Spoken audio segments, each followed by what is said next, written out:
I've been thinking a lot lately about people who are saved, people who aren't saved,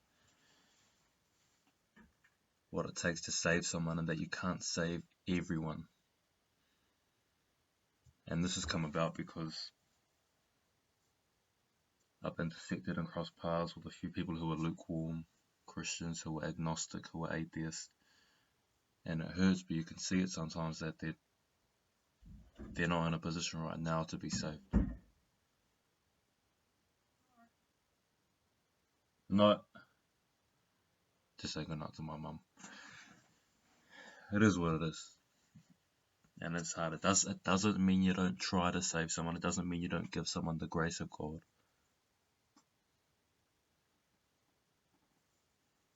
But not everyone is ready or wants to be saved.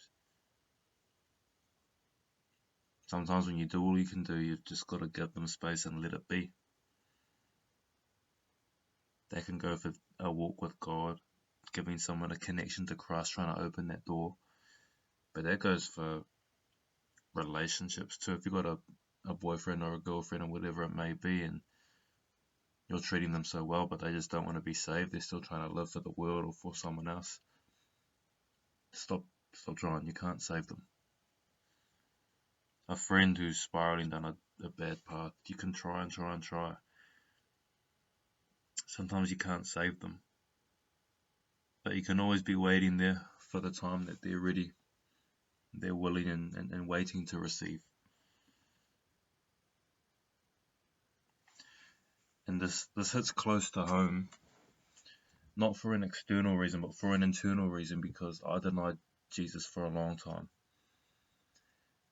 And he struck me with the wrath of God, humbled me out of love, and I was forced to make a decision. And I feel like if I didn't make that decision right then and there, I never was going to, and I may have never found the Lord, which is a scary thought.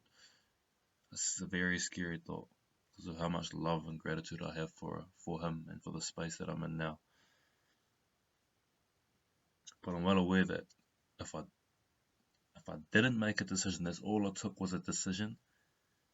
If you don't make the decision to give your life to Christ, live for him, do your best to do so.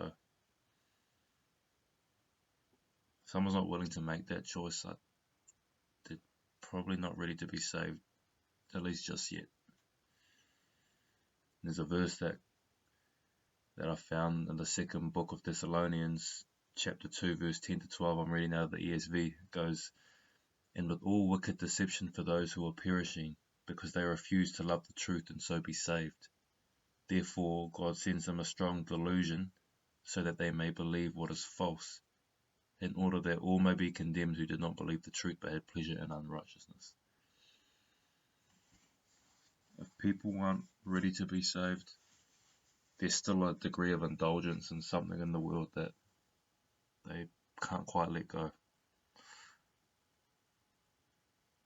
And sometimes they're going to have to be shook to their core, to their bones, to know that they can't indulge anymore. You can try with all your might, but oftentimes that shaking to the core isn't your job, that's God's job. So you can just keep being an example, but please don't burn yourself out. Don't waste your time trying to save everyone. Sometimes he or she doesn't want to be saved. But you keep your head up, you keep pushing forward, and you keep looking for people who do want to be saved. There's people out there drowning. There's people out there dry. They're in a dry season. They don't have God. If they're drowning, throw them a floaty, a floatable device. Throw them a noodle. Throw them a donut. Someone's thirsty in a dry season. It's just a drought. Give them some water. They're the ones who are wanting to be saved. They need Jesus. They need God. But sometimes the ones who have some green pastures and they're feeling okay, there's no desire or drive to have more, to fulfill more. But when they're they're on their deathbed.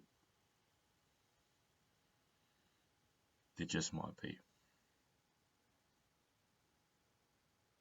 I hope this message reaches and finds who it's meant to, and I just pray that God blesses you in your journey.